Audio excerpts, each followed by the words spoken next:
अभी आपको लगता है आपका कोई है तो अभी बहुत बड़ा भ्रम है। पूरा का पूरा परिवार जा रहा है, 1 मिनट में रोड में नष्ट हो गया।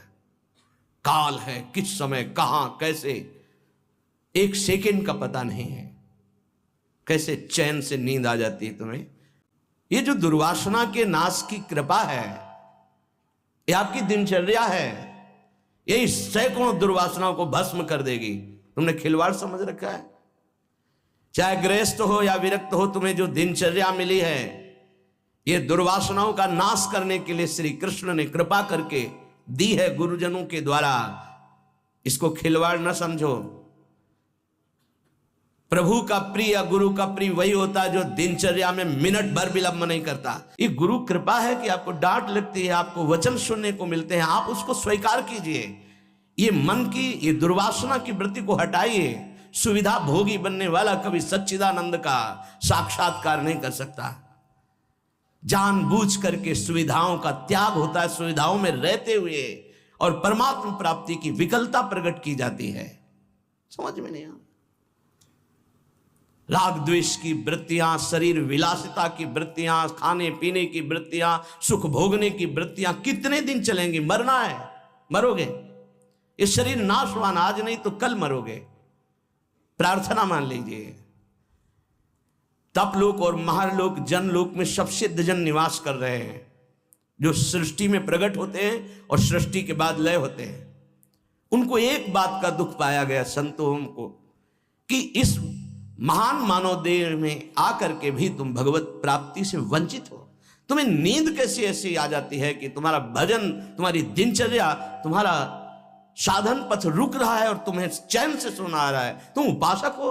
ये जीवन हमारा प्रभु के लिए। अगर नहीं समझ पा रहे हो तो आखिरी बात समझ लो, कोई समझाने वाला तुम्हें नहीं है, कोई समझाने वाला नहीं। सिर्फ तुम्हें बर्बाद करने वाला मिल सकता है, समझा कर उठाने वाला हरि या हरि का पार्षद मिल सकता है, और नहीं मिल सकता। तुमसे मित्रता करके तुम्हारी वासनाओं को बढ़ाकर तुम्हारे चित्त को विक्षेप में भर देना, ये संसार के हर व्यक्ति वस्तु स्थान का प्रभाव है। तुम, तुम्हार सेवक असुरारी, 2 ही केवल बचा सकते हैं, भगवान और भगवान के भक्त। उनकी हर चेष्टा तुम्हारे चित्त को भगवदाकार बनाने के लिए है। कृष्ण कृपा का सीधा फल है साधु संग। हरिराम व्यास जी, गोस्वामी तुलसीदास जी, बड़े बड़े महापुरुष कहते हैं कोई फर्क नहीं। कैसे मनुष्य शरीर को तुमने प्राप्त करके नाश करने की ठान ली है कि हम जो मन आएगा सो करेंगे। यहां बैठने मात्र से भगवत प्राप्ति है। क्यों? यहां खास बात, श्रीधाम वृंदावन यमुना का पावन पुलिन, और कोई मिनट ऐसा नहीं जहां यहां भगवत चर्चा ना हो रही हो, भगवत गुणगान ना हो रहा हो, भगवत नाम कीर्तन ना हो रहा हो। नाम कीर्तन चलता है, वाणी कीर्तन चलता है, गुण कीर्तन चलता है। दूसरी बात, हमारी दृष्टि रहती है, हमारी प्रियजू की दृष्टि रहती है कि ये जन विराजमान है। एक दिनचर्या है, एक समय है। मां कृष्ण शर्वतीदम शुभलेन कृष्ण, हे कृष्ण मेरी इन दुर्वासनाओं को नष्ट कर दो। फिर प्रार्थना करता हूं सब उपासक उपासिकाओं से, गृहस्थ विरक्तों से, यदि आप हमारी श्री जी से जुड़े हैं तो आज्ञा पर ध्यान दीजिए। अगर आज्ञा पर ध्यान नहीं देते तो माया तुम पर ध्यान रख देगी, और उसके ध्यान रखने का मतलब है बैठे बैठे जलोगे, जैसे अंगार पर जला जाता है ऐसे जलोगे। दुर्वासना तुम्हें जला देगी, तुम्हें पता नहीं है। अपनी जीवनी शक्ति प्रभु की तरफ लगती है तो हरि गुरु को शीतलता प्राप्त होती है, वो प्रसन्न होते हैं। जब अपनापन करके तुम्हारी जीवनी शक्ति व्यर्थ नष्ट होती है, तब जलन होती है उस अपनेपन के कारण कि तुम समझ नहीं पा रहे हो। ये आज का अभ्यास तुम्हारे लिए कल काल बन जाएगा। गलत अभ्यास तुम्हारे लिए कल ये प्रमाद बन जाएगा। प्रमाद ही मृत्यु है, शास्त्रों में वर्णन है। जो अप्रमादी है, प्रमाद रहित है, वही भगवत तत्व को, जो भगवत तत्व को प्राप्त कर लेता, वही निर्विकार स्थिति में परमानंद में डूबता है। माना हम लड़खड़ा रहे हैं लेकिन चल रहे हैं अपने रास्ते पे, रास्ता ही नहीं।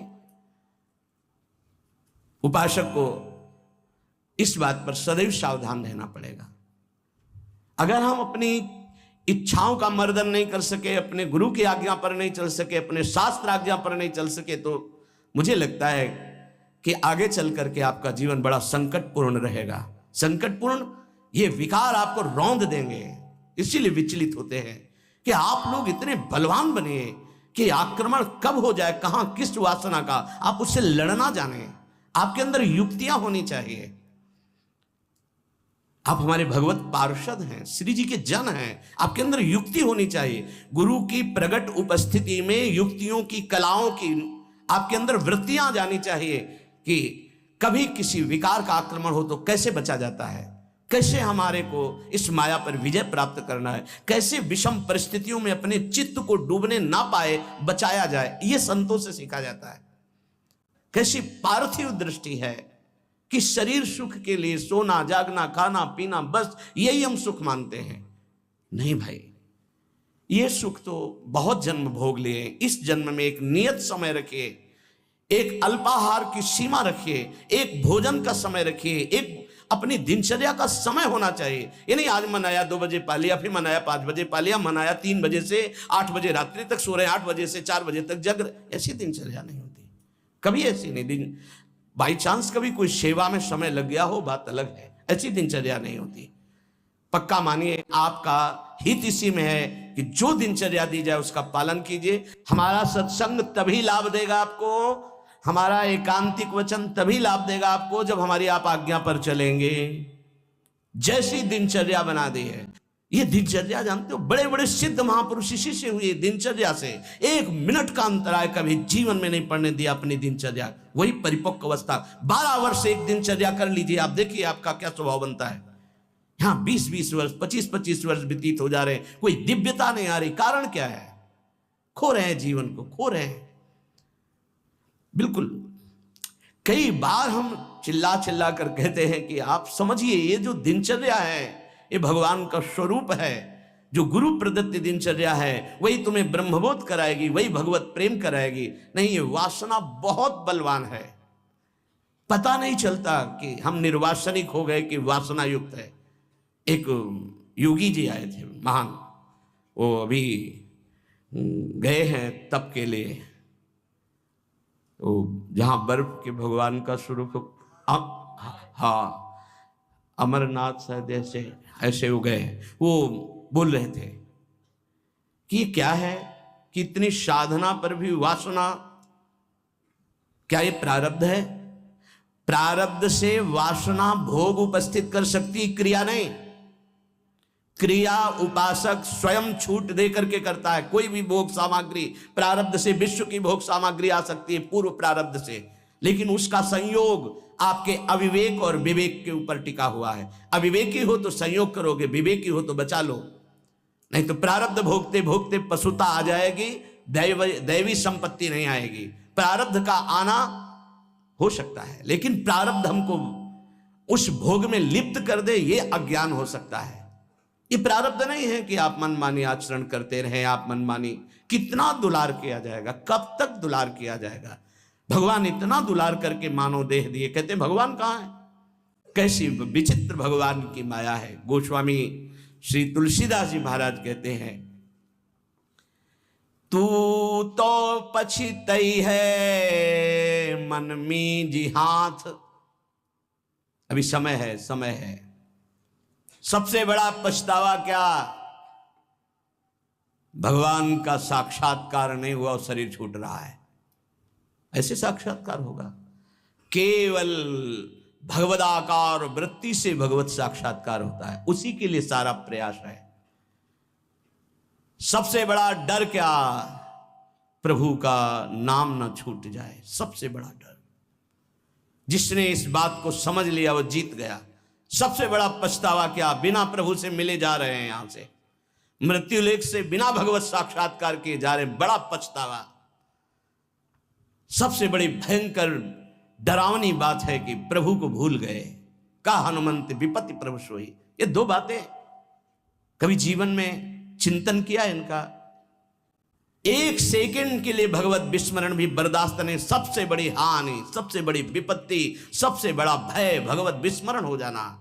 और बड़ा पछतावा कि जा रहे हैं लेकिन प्रभु से आंख नहीं मिला पाए, जीवन व्यर्थ चला गया। सबसे बड़ा मन पछितई है अवसर बीते, दुर्लभ देह पाए हरिपद भज करम बचन अरु जीते। ए सुत बनितादि जान स्वार्थ रत ना करुणे सभी ते, अंत ही तो ही तजेंगे पामर तू न तजय बही ते। जानते भी नहीं हो कि पुत्र कौन बनाए, पुत्री कौन बनाए, पत्नी कौन बनाए, पति कौन बनाए। ये बस 40 50 60 वर्ष का संयोग, इसके बाद कितना है 40 50 60 वर्ष। ब्रह्मलोक में एक सुई लेकर कमल के दल को छेद दो, यहां 1 वर्ष हो गया। अगर 60 बार वहां से छेद दिया तो पूरा जीवन चला गया। कितना समय है। ऐसे ब्रह्मा भी जिससे भयभीत रहते हो, काल चक्र भगवान का है। ऐसे भगवान की प्राप्ति नहीं की तो भटकते रहोगे अनंत योनियों में। तो तू पछितई है मन मींजी हाथ, ये प्रक्रिया होती है, पूरा जीवन व्यर्थ चला गया। भयो है सुगम तो को अमर अगम तन, समुझी धोकत खोवत अकाथ। तो तू पछितई है मन मींजी हाथ, सुख साधन हरि विमुख वृथा, जैसे श्रम फल घृत हित मथे पाथ। यह विचारी तजी कुपथ कुसंगति, चलि सुपंथ मिली भले साथ। तो तू पछितई है मन मींजी हाथ। ऐ मन, तू पछताएगा बाद में, हाथ मसलेगा, तेरे कुछ कब्जे में नहीं आएगा, हाथ में नहीं आएगा। तुझे देवताओं को लिए भी दुर्लभ मानव देह मिली। भयो है सुगम तो को अमर अगम तन, अमर कहते देवताओं को, देवताओं से भी श्रेष्ठ तेरे को मानव देह मिली। समुझ धोकत खोवत अकाथ, और ये मानव देह मिली थी भगवत प्राप्ति के लिए। क्या समझ करके तूने भगवत विमुख जीवन व्यतीत करने का निश्चय कर लिया? क्या तुझे मिलेगा?